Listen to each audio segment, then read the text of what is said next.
شرائط لکھی ہیں پیر کے لیے. فرمایا پہلی شرط یہ ہے کہ اس کا عقیدہ ٹھیک ہو، نہ رافضی ہو نہ خارجی ہو.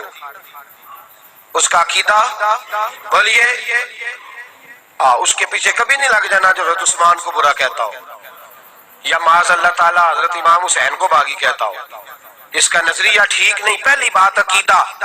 اور دوسرے نمبر پہ اعلیٰ حضرت نے فرمایا کم از کم اتنا عالم ضرور ہو کہ ضرورت کا مسئلہ کتاب سے نکال لے. ہم جاہلوں کے قائل بالکل قائل نہیں، ذمہ داری سے کہہ رہا ہوں، بالکل قائل نہیں جاہلوں. جس بیچارے کو دعا سیدھی مانگنے نہیں آتی وہ بھی پیر طریقت بن کے بیٹھ گیا ہے، اور وہ اصل غلطی تو ہماری ہے. آپ نے مولوی دیکھے ہوں گے پیروں کی شان بیان کرتے، کبھی کو پیر بھی دیکھے مولوی کی شان بیان کرتا؟ ہوتا مولوی نو کی پتہ ہے. میں کہ تو یہ گل کہیں گا تو تیری ہڈی زیادہ چلے گی، یہ کہے گا تو تب نا. میں نے ایک سخت بات کہی تھی، پھر کہہ دیتا ہوں. میں نے کہا تھا کہ اندرون سندھ کے وڈیرے اور پنجاب کے کچھ ذمہ دار اپنے گاؤں میں سکول نہیں بننے دیتے تھے. ان کو پتا تھا کہ ان غریبوں کے بچے اگر پڑھ گئے تو ہماری بھینسوں کو چارہ کون ڈالے گا. یہ پیر اپنے آستانوں پہ مدارس نہیں قائم کرتے. انہیں پتا ہے یہ پڑھ گئے تو ہماری پیری مریدی فیل ہو جائے گی. بالکل مدرسہ نہیں بناتے، قریب نہیں پھٹکنے دیتے. انہیں پتا ہے یہ لوگ پڑھ گئے تو ہماری بیعت. ایک صاحب سے میں نے کہا، کہنے لگے پیر صاحب آئے آپ بھی آئیے. میں نے کہا پیر صاحب کا خطاب کب ہوگا؟ کہنے لگے ہمارے پیر صاحب نہیں تقریر کرتے، ان کے ساتھ ایک مولوی صاحب ہوتے ہیں وہ کرتے ہیں. میں کہ انہوں آمدی نہیں تو کرے تو ضرور آمدی نہیں. بیچارے جہل ہے، پڑھا ہی نہیں، کیا ہی نہیں. اب یہ باتیں کھل کے کر دینے کا ٹائم آ گیا ہے. اتنا ظلم. اعلیٰ حضرت نے شرط لگائی، پہلی شرط عقیدہ ٹھیک ہو، دوسرا بقدر ضرورت علم اس کے پاس، اور تیسرا فرمایا اعلیٰ حضرت نے باقاعدہ کئی مرید ہو، سلسلہ اس کا سلسلہ طریقت نبی پاک علیہ السلام تک پہنچتا ہو. میری طرف دیکھیے. اور پھر فرمایا اعلیٰ حضرت رحمت اللہ علیہ نے چوتھی شرط یہ ہے کہ اعلانیہ گناہ نہ کرے. کوئی غلطی ہے اس کی تو وہ جانے اور اس کا رب جانے. اعلانیہ گناہ نہ داڑھی مڈائے نہ کٹوائے، نہ بے پردہ عورتوں سے ملے. کسی نے کہا تھا حضور بے پردہ عورتوں کا قبروں پہ جانا جائز کہ ناجائز؟ بے پردہ عورتوں کا یہ اعلیٰ حضرت سے سوال ہوا، بے پردہ عورتوں کا قبروں پہ جانا جائز کہ ناجائز؟ بی بی مزار پہ حاضری دینے گئی، سجادہ نشین کے پاس گئی، بعد میں کہا جناب وہ تو بڑا مسئلہ بن گیا جی، وہاں تو خرابی ہو گئی، وہ پیر صاحب پہ پرچہ دینا ہے. تو اس خامن پہ پرچہ نہ دیں جس کی بیوی آزادانہ جاتی ہے پیر صاحب کے پاس، اس کے بھائی پہ پرچہ نہ دیا جائے. تو باپ کدھر تھا اس کا؟ لوگوں کو خیال نہیں. بعد میں ہم جو چور ڈاکو ہے، ایک بابا پچھلے دن وہ پتہ نہیں چھپڑ پیر تھا کہ کیا تھا، وہ مجھے بھی ایک لڑکا لے کے آیا، کہنے لگا جی ویڈیو دیکھو جی بابا پڑھیا گیا تے مینوں فلانے بد مذہب نے کلی. تے میں کیوں کہنا تھی بابا تو رکھ لے، سائدہ کی کرنا ہے، ساڈا کتوں آ گیا ہے بابا؟ عجیب تماشا ہے. جو فضول آدمی پکڑا جاتا ہے ہمارے کھاتے ڈال دیتے ہو. اعلیٰ حضرت امام اہل سنت رحمت اللہ نے فرمایا اعلانیہ گناہ. تو کسی نے کہا جی بے پردہ عورتوں کا قبروں پہ جانا جائز کہ ناجائز؟ بریلی کے امام کا جو جواب ہوتا ہے ایک جملے میں پرو دیتے ہیں کئی کتابیں، کہا جائز کہ ناجائز؟ اعلیٰ حضرت فرمانے لگے یہ نہ پوچھ کہ بے پردہ عورتوں کا جانا جائز کہ ناجائز، یہ پوچھ کہ اگر بے پردہ عورت جائے گی تو اس پہ لعنتیں کتنی برسے گی. مجھ سے لعنتوں کی تعداد پوچھ، پہ لعنت کتنی برسے گی. تو کہا حضور پیر بھی تو باپ کی طرح ہوتا ہے. فرمایا باپ تو نہیں نہ ہوتا، باپ کی پیر سے پردہ واجب ہے، اور پردہ کر کے جائے اور بقدر ضرورت جائے. جتنا کہ عورت کو اجازت ہے ڈاکٹر کے پاس جانے، اس سے زیادہ اس کو اجازت وہ بوڑھا ہو یا جوان ہو.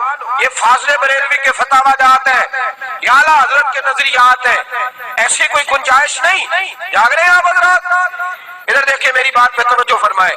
بھائی انہوں نے تصوف اور طریقت کے حوالے سے، اعلیٰ حضرت کا پیر خانہ تھا مرحرہ شریف، وہاں باقاعدہ مرید تھے، اور اتنے تگڑے مرید تھے کہ پیر صاحب نے کہا کہ کبھی کوئی 2 جانور مل جائے نا حفاظت کرنی ہے جانوروں کی، تو اعلیٰ حضرت اپنے 2 بیٹوں کے گلوں میں رسیاں ڈال کے لے گئے. اتنے تگڑے مرید تھے، عقیدت اتنی تگڑی تھی. ساری زندگی پیر صاحب کے گھر کی طرف پیر نہیں کیے، لیکن شریعت کا جو دامن تھا اس کا بھی کمال بڑا انوکھا تھا. پیر صاحب کے ایک پوتے تھے، وہ اعلیٰ حضرت سے ملنے آئے تو 2 انگوٹھیاں پہنی ہوئی. کنیاں جائز نے مرد نے؟ سارے بولے. تے پیر صاحب نو کنی جائز؟ 3 نہیں جی، 4.5 ماشی. 4.5 ماشی کی ایک انگوٹھی ایک ناگ والی، اس سے زیادہ جائز ہے. تے پیر صاحب نو کنیاں جائز نے؟ انہیں سارے ہاتھ پرے نے. کہندے بابا پہنچی ہے، دوزخ وچ پہنچی آئی. لا حول ولا قوت الا باللہ. ہے کوئی بات کرنے والی؟ یہ کدھر پہنچ گیا ہے؟ چھپڑ کنارے بیٹھا جی، اس لیے پہنچ گیا. اس تماشوں سے باہر آئے اب اور حقیقت کی طرف توجہ فرمائے، حقیقت کی جانب. ایک صاحب نے میں کیا انگوٹھی کہندے میں دم کرائی ہے. میں کیا دم والی بھی نہیں ہو جائز ہے؟ دم تو کدھر سے کرا کے آ گیا؟ کس نے تجھے کہا چھلے پہننے؟ جتنا لویا زیادہ اٹھانے لگ جائے اتنا بڑا مرشد بن جاتا ہے. بالکل بچے اس چیز سے 100%. اور آپ کہیں کچھ بھی فرق نہیں ہوتا. آپ کہیں میں کہہ دیتا ہوں میرے سے کوئی ہاتھ میں لائے 2 انگوٹھ میں کہتا ہوں ایک ڈال یار، کیوں یہ تم نے کام کیا ہوا؟ تو پیر صاحب آئے، پیر زادے. کون؟ پیر صاحب کے پوتے اعلیٰ حضرت کے پاس. تو 2 انگوٹھیاں پہنی ہوئی تھی. فرمانے لگے حضور اگر مہربانی کرے تو ایک مجھے نہیں دے دیتے تحفے میں؟ نے کہا جناب لے لے، سمجھانے کا طریقہ دے لیں. انہوں نے دے دی. تو فاضل بریلوی رحمت اللہ تعالی علیہ نے اگلے دن ان کا جو پوسٹل ایڈریس تھا نا اس پر انگوٹھی پوسٹ کر دی اور فرمانے لگے آپ نے تحفہ دیا، فقیر نے قبول کر لیا، لیکن میرا حق تحفے لینے کا تو نہیں، آپ کو دینے کا ہے. صرف گزارش یہ تھی کہ آپ پیر ہیں، آپ مرشد ہیں، آپ کو لوگ فالو کرتے ہیں. آپ 2 انگوٹھیاں پہنیں گے تو لوگ 6 شروع کر دیں گے. تو مہربانی کریں، آپ کو زیبا نہیں. تو وہ بھی بڑے باپ کے بیٹے تھے تو بڑی بات ہی کر گئے. بڑے باپ دادا کے بیٹے تھے تو بڑی بات ہی کر گئے.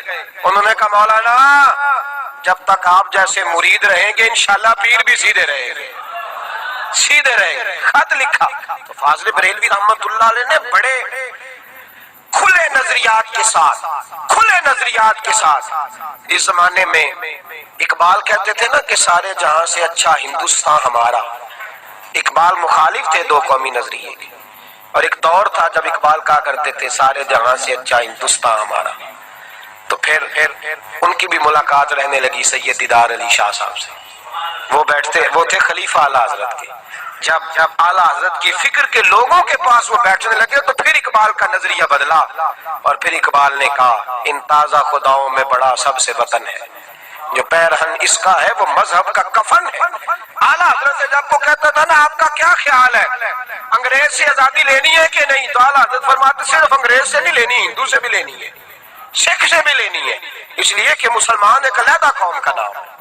اور پوری دیانتداری کے ساتھ اعلیٰ حضرت رحمت اللہ تعالی علیہ سختی کے ساتھ پابندی کرتے تھے کہ مسلمان آپس میں تجارت کریں، اپنے آپ کو مضبوط کریں، دستور حیات دیا کرتے اور بحیثیت مسلمان لیڈر کے لوگوں کو اثر روح سے آگاہ فرمایا کرتے. بہت بڑے مالدار تھے، بہت بڑے عالم تھے، لیکن اس سے بڑے انسان تھے.